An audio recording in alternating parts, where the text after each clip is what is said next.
Hello and welcome back to another Rush Duel Links video. Today we're making a new box prediction slash wish list video, and this is a response to us receiving the news that we'll be getting maximum monsters on February 28th, and presumably we will have a new Rush Duel main box releasing in March. So presumably very early March to coincide with the maximum release, and the box should contain all of these maximum monsters, being yugioh and Supreme Machine Magnum Overlord. So we're going to be using Duel Links Meta's card database to kind of take a look through the cards, predict what we think might be coming out in the next box. The first things first, we know we're already getting Overlord and yugioh, which means we might be seeing some more support cards for maximum monsters. One of those cards, which I think might be a little bit early, could be Heavenly Gift. This card is basically a staple in maximum decks at the moment and acts as a consistency tool to help summon them. You can send any number of monsters from our hand to the graveyard. If the total levels of those monsters sent to the graveyard by this effect is 10 or higher, you can draw 2 cards. So what you typically would do with this card is just discard one level 10 middle maximum piece, send that to the graveyard, and draw 2 cards, which is really good if we open multiple level 10 monsters in our open, and they're just basically dead weight. We can just send them to the graveyard and draw some more cards. I'm not sure if we'll get this card immediately, just because we haven't got any of the other major consistency tools for Rush yet, and this would definitely give maximum decks a bit of a leg up. Next up, Heavenly Invitation. So we can send the top 3 cards of the deck to the graveyard, then if we have no monsters on our field, we can add one level 10 monster from our graveyard to our hand. So again, this is really good to just get a level 10 monster from our graveyard back to our hand. Also, it's good for filling up the graveyard, and a lot of the maximum support cards tend to get maximum pieces from the graveyard and put them back into our hand, such as Monster Reincarnation, which we already have in the game. The next card I want to talk about is Heavenly Selection. So if the total levels of face-up monsters in your field are 10 or higher, which again if we have a maximum monster we will have a level 10 monster, we can destroy a spell trap card on the opponent's field. Then if you have one face-up monster on your field, you can make one face-up monster on your opponent's field lose 1000 attack. So this card I think probably won't be coming out, because again this would be good in not just maximum decks, so I don't think they necessarily want to give every deck an easy access to spell pop, but this is obviously meant to be used with maximum monsters because the bonus effect only works if we only have one face-up monster, and being able to weaken your opponent's monsters by 1000 is pretty good. So, moving away from maximum monsters, the next card I want to talk about is Wind Spirit's Protection. Now this is a card that we've been waiting for a long time, because I think this is the only card left from the Yugioh starter deck that we haven't actually had released in Duel Links yet. We can send one card from our hand to the graveyard, one face-up spellcaster type monster on your field gains 1000 attack to the end of the turn. Now this would be a good card to release in order to try and combat maximums, because spellcasters already have access to 7th Road Magician, which can boost itself up to 3900 attack. So with the extra 1000, 7th Road will be able to clear any maximum monster in Engine, which is pretty cool. I would not be surprised to see this released the box after maximums, but this could also just as easily come out alongside them. So staying on spellcaster theme, the next card I want to talk about is Whispering Fairy, and this is the early wind spellcaster of choice to try and reach that 6 attribute quota for the 7th Road Magician. We can send one card from our hand to the graveyard, shuffle up to 2 monsters from your opponent's graveyard into the deck. So this effect can be really good. Grave Hate typically is very good in Rush, because a lot of the cards either can get things back from the graveyard or want you to have a certain number of cards in the graveyard, so Whispering Fairy can be a really good tool to mess with your opponent's graveyard and try and interfere with their strategy. Next up, Thousand Knives. So we will probably continue talking about this card in every single prediction video we do up until it comes out. But if we have Dark Magician face up on our field, we can destroy one monster on your opponent's field. The reason we really want this card to come out is just because this will actually make Dark Magician possibly good for a little bit. Now, Thousand Knives is an anti-maximum card because it can destroy any of the 3 maximums that are coming out. So I could understand why Konami maybe wouldn't want to release this immediately, because they want to drive hype for maximums. Therefore, I would actually predict that Thousand Knives will be coming out the box after the maximum box. So not the next one, but the one after. But Thousand Knives could actually make Dark Magician a strong deck. So the final spellcaster card we'll be talking about today is 7th Road Mage. So it's a level 2 800 attack dark spellcaster type monster. We can send the top card of a deck to the graveyard, one face-up level 7 or higher monster on your opponent's field loses 400 attack until the end of the turn. So this is already a decent effect. Being able to reduce a monster's attack by 400 is pretty good right now. Then it loses an additional number of spellcaster monsters in your graveyard times 100 attack to the end of this turn. So that means not only will it lose 400, but if we have our graveyard set up with, let's say, 6 spellcasters, it will lose an extra 600. And being able to reduce the monster's attack, again, very, very powerful, especially with maximum monsters coming out, because this specifically says level 7 or higher, not level 8 or lower, which means this does affect maximum monsters. Being able to drop their attack down to 3000 or lower is very, very powerful. But we can only reduce it by the extra amount if we have a 7's Rogue Magician face up on the field. Now, again, these two cards perfectly do out maximum monsters. 7's Rogue Magician itself can boost itself up to 39, 7's Rogue Mage can reduce them by 400, which is already enough to clear, but we can get a little bit of extra damage in using the additional effect of 7's Rogue Mage. The next card I want to look at is the final Ultimate Flag mech that exists in Rush Duel, and that is Ultimate Flag Mech Gold Rush. So we can send one machine type effect monster from our hand to the graveyard to add one machine type normal monster from your graveyard to your hand. Then if your opponent has 3 attack position monsters on the field, you can special summon a normal monster from your hand face up to your field. This is basically a way to just instantly revive Tough Striker. And if our opponent doesn't have 3 attack mode monsters, we just put Tough Striker back in our hand to either be tribute summoned out or discarded for some sort of cost. So Ultimate Flag Mech Gold Rush, I do think with the release of the Dark Sword Magician, Konami are open to the idea of letting us special summon high attack monsters, so I do not think it would be too far-fetched to see this card coming in the future. If not the next box, maybe the box after. I do think it would make sense to release more machine support, since one of the maximum monsters we're gaining is a machine monster, as well as the fact we've only recently had the machine structure deck, so more machine support would make sense. I just don't know if we're ready for Gold Rush just yet, but I think this card could come to Duel Links soon. The next card I want to talk about is another machine boss monster. This one is Printing Presser. Now this is a very, very early Rush boss monster, which we would be expecting to come out sooner than later, unless they're planning to wait for its fusion to come out way in the future. But we can send the top card of our deck to the graveyard, your opponent excavates the top 5 cards of their deck. This card gains attack equal to the number of excavated monsters times 100, so this card's going to gain a maximum of 500 attack until the end of the turn. Your opponent places the excavated cards on the bottom of their deck in any order.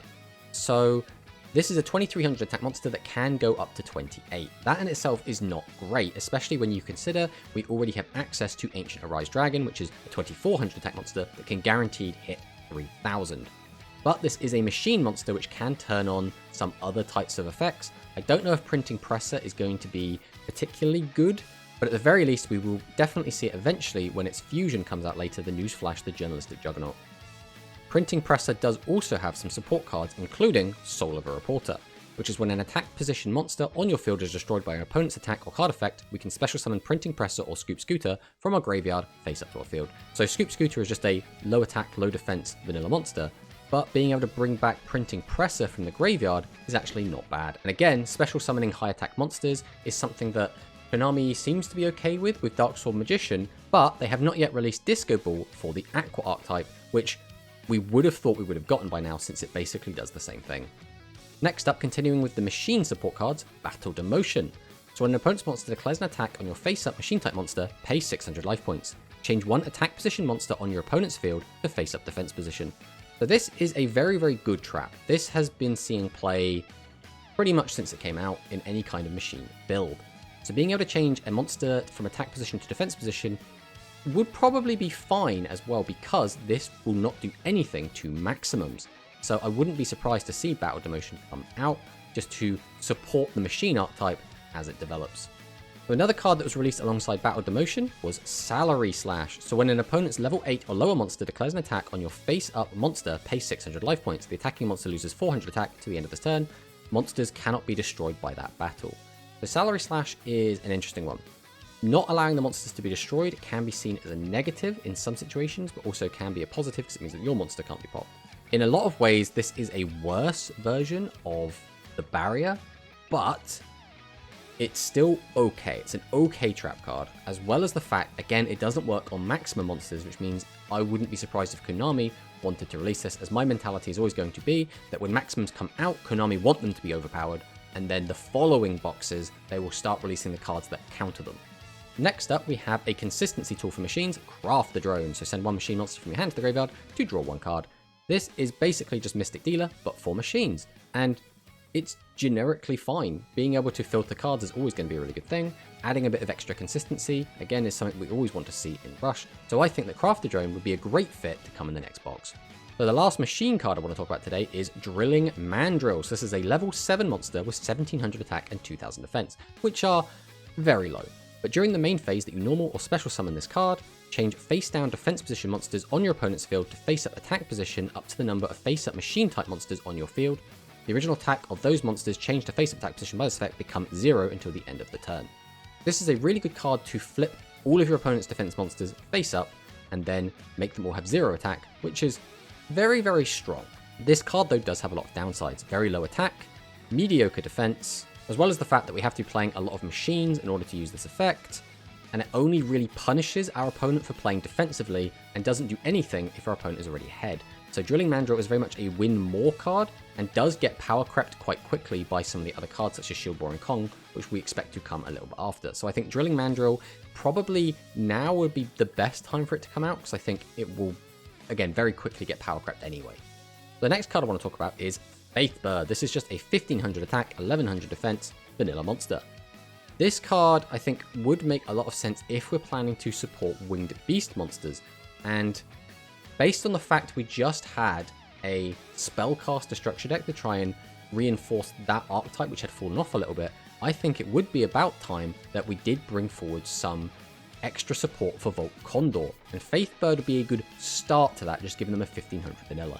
Speaking of Volt Condor, I think another great Volt Condor support card could be the Lightning Volt Kite.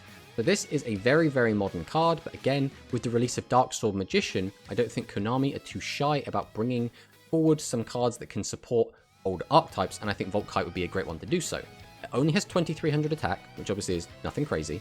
If we have a face-up level 7 light attribute winged beast type monster on our field, which is basically going to be Volt Condor, you can special summon this card from your hand face up to your field.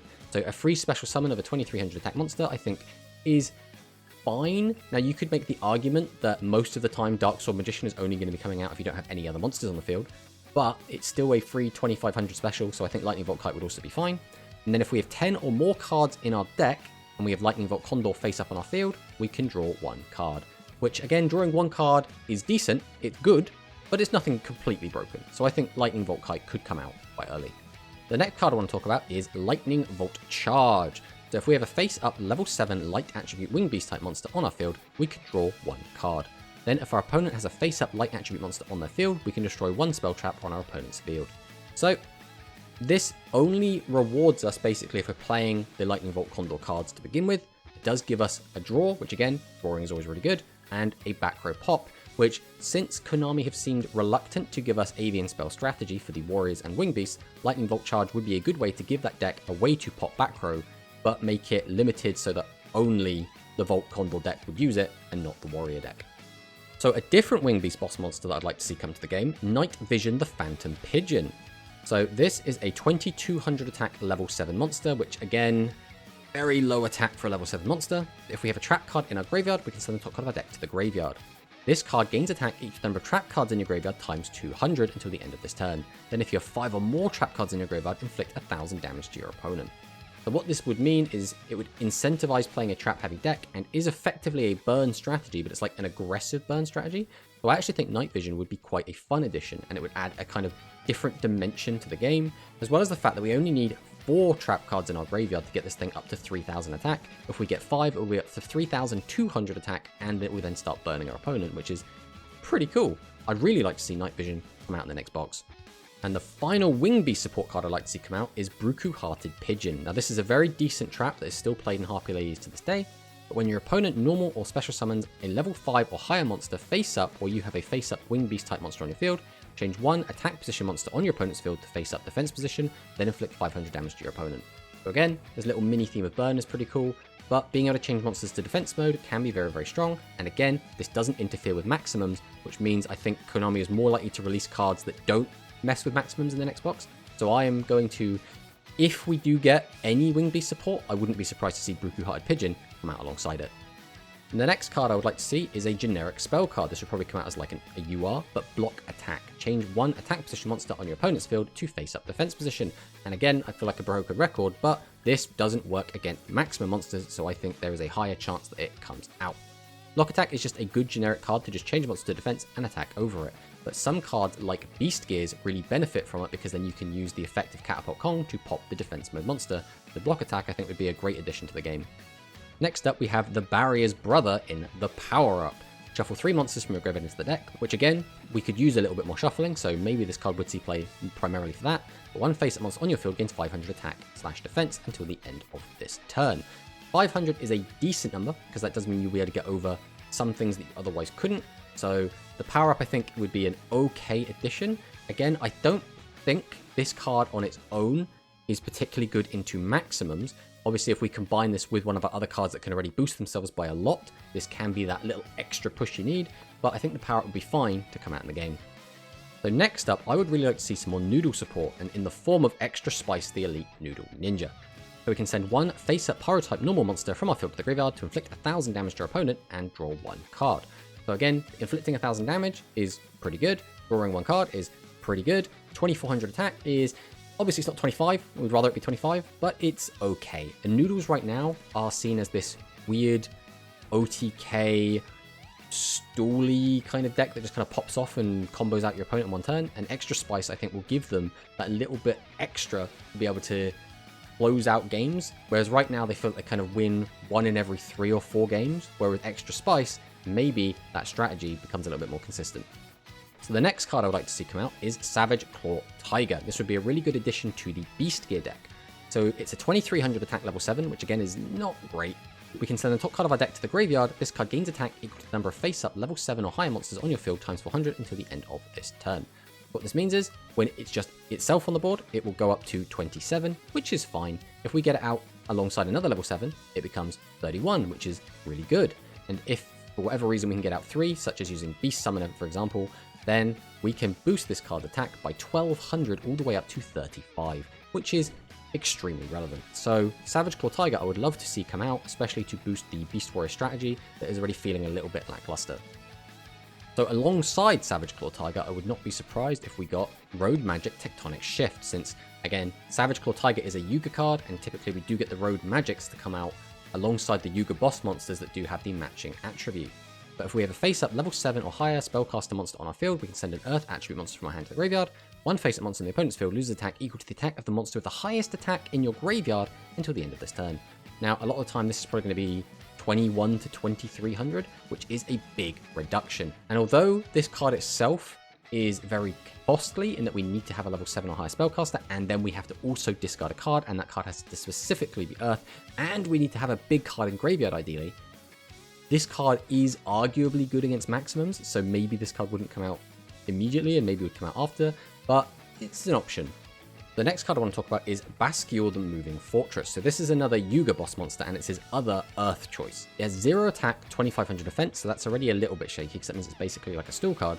But during the turn you normal summon this card, send the top 3 cards of your deck to the graveyard, change this card's battle position, so it goes immediately into face-up defense position, then special summon 1 Earth attribute normal monster from your graveyard face up to your field. Now we don't have a ton of great options for that right now, but this is an option, especially because it has 0 attack, and that becomes very relevant when we start talking about the chair cards, and those cards all revolve around 0 attack monsters.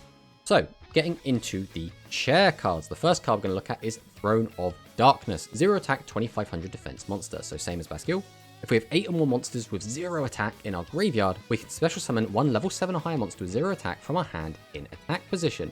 So you're probably wondering, why do we want a level 7 monster with 0 attack from our hand out on the field? And that is because this card works with a couple of cards called Dahut. Now the first one released, Dahut, Dark Ruler of the Chair, 0 attack, 2400 defense, level 7. Then top card of the deck to the graveyard, this card gains attack equal to the level of 1 other face-up monster on your field with 0 attack times 500. Now if we have our Throne of Darkness, which is level 8 and has 0 attack, this card becomes 3000 attack for the turn, which is okay. Now the downside is, this card will revert back to 0 attack during our opponent's turn, which effectively means they get to clear this and attack us directly, which is kind of scary. And then there is Dahut's kind of cooler older brother, Dahut Abyss, Dark Mirror Ruler of the Chair. This card came out a little bit later, but we can shuffle any number of monsters with 0 attack from our graveyard into the deck. 1 other face-up monster on the field loses attack equal to the number of monsters shuffled into the deck to meet this requirement times 300 until the end of this turn. This card gains attack equal to the number of monsters shuffled into the deck to meet this requirement times 300 till the end of the turn. But this card will gain an amount of attack, and an opponent's monster will lose that same number of attack, which means this could be decent into maximums, because again, boosting its own attack to a quite a high number is really, really good, and reducing their attack to quite a low number is also really, really good. I would like to see kind of both of these cards come out together, but it does feel a little bit like the Hut Abyss kind of power creeps Dark Ruler of the Chair. So it's awkward, but I think maybe we see the Hut first and then the Hut Abyss in the next set when we do want to start releasing a lot of anti-maximum cards. The next card I want to talk about is Collapsing Chairs, and this is the Chair Trap card. So when your attack position Dark Attribute monster with 0 attack is destroyed by an opponent's attack, destroy all level 8 or lower attack position monsters on the field. Then each player sends cards equal to the number of monsters destroyed by this effect from the top of their deck to the graveyard.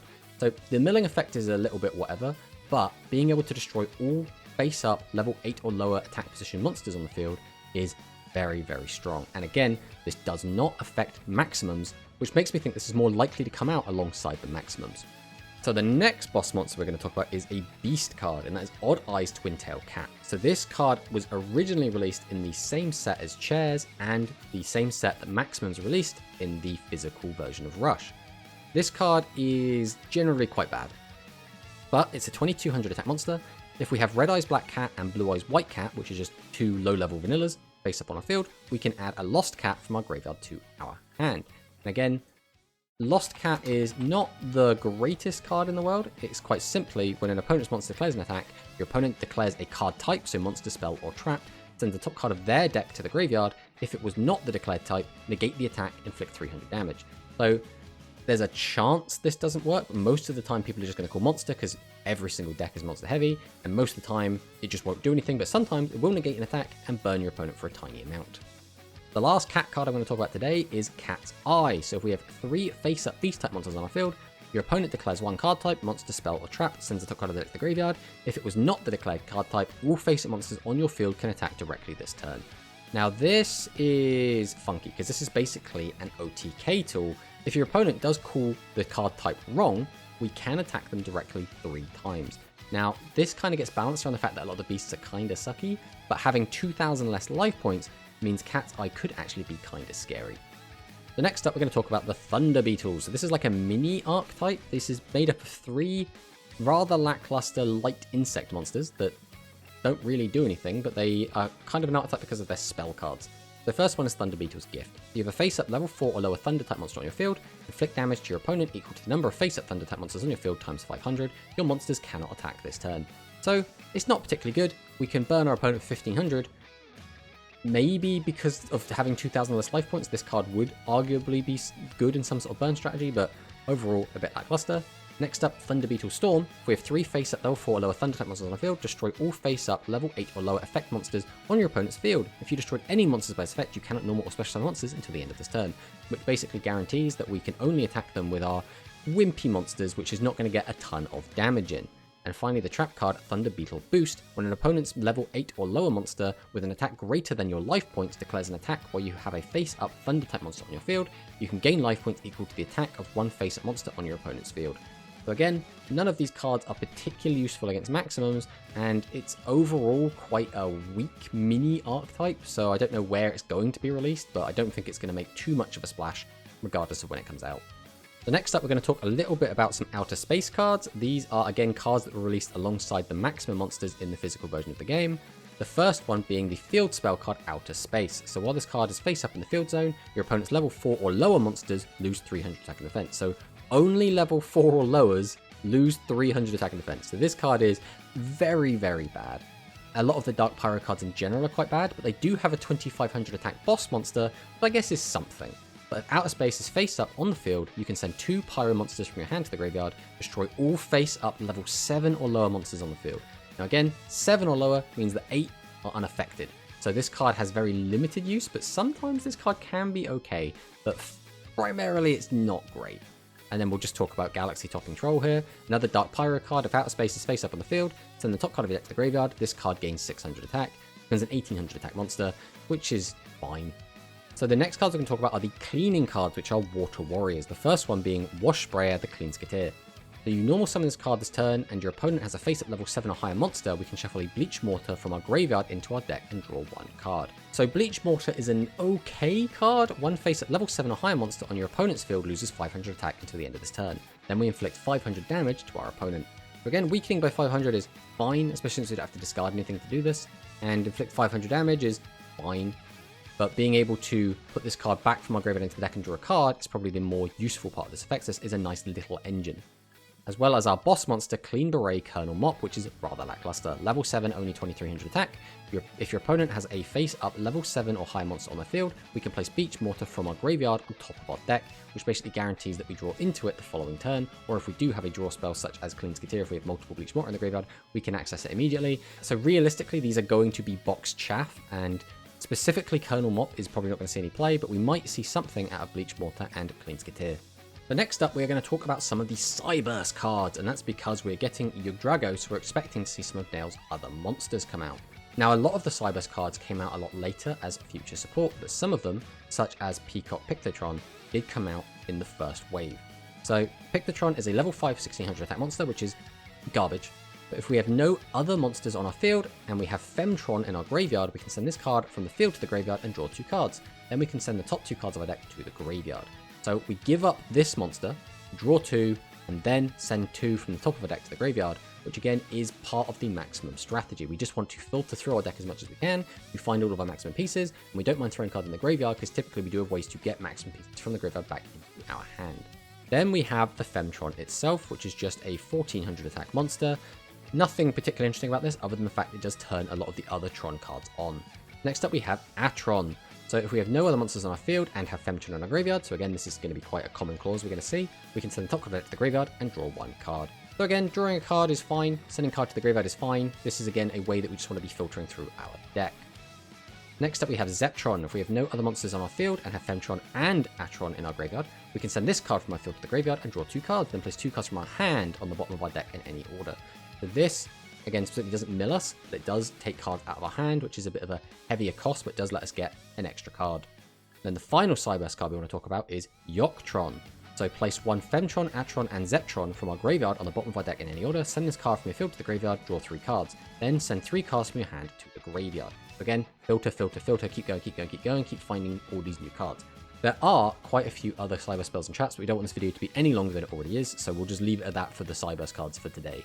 The next up, we're going to talk about cards I don't expect to see, and the first is any real dragon support. I feel like dragons have been in such a good place for so long that we don't need to just keep pumping out dragon support, and this is one of the few sets, at least in the physical game, where we didn't really see any dragon support. The next Geas dragon we do expect to see is probably going to be Mirror Geas. Mirror Geas is still a very, very strong card. All of the Geas dragons are very, very good. I don't think, again, we're going to focus on dragons in this set. I think they'll be a bigger part in the next set and going forward, as we do get access to fusions in the future and they will become very, very prevalent then. But there is so much dragon support not yet released that it wouldn't surprise me if we did get something, just because, again, dragon players are chomping at the bit, and they're, like I say, there are just so many dragon cards waiting to come out. Next up, I'm not expecting to see the dinosaurs. I think that if they were going to come out, they probably would have come out by now. I think at this point, we're probably going to wait and hold out on the dinosaurs until we want to release their maximum and their fusion in the Hyper Upstart King Rex. Maybe release all of the dinosaurs all at once and try and make a big deal out of it, which I think would be pretty cool. And finally, I don't think we're going to see any of the fish. Hydro Cannon Big Bluefin would have been out by now, and there are a lot of water fish cards such as Umi and such as the Big Ocean, which we haven't seen yet. But at this point, I think if we haven't already seen these cards already, they're probably going to hold off, and eventually they will be part of fusions, which does actually make them quite playable. So rather than try and release Big Bluefin now and try and give it some skill to make it, force it to be playable, I think realistically it's better to probably wait until we bring out Dark Hydro Cannon Neutron Bluefin, where we know the deck will actually be a strong competitor. So yeah, these are the cards I think might be coming out in the next box.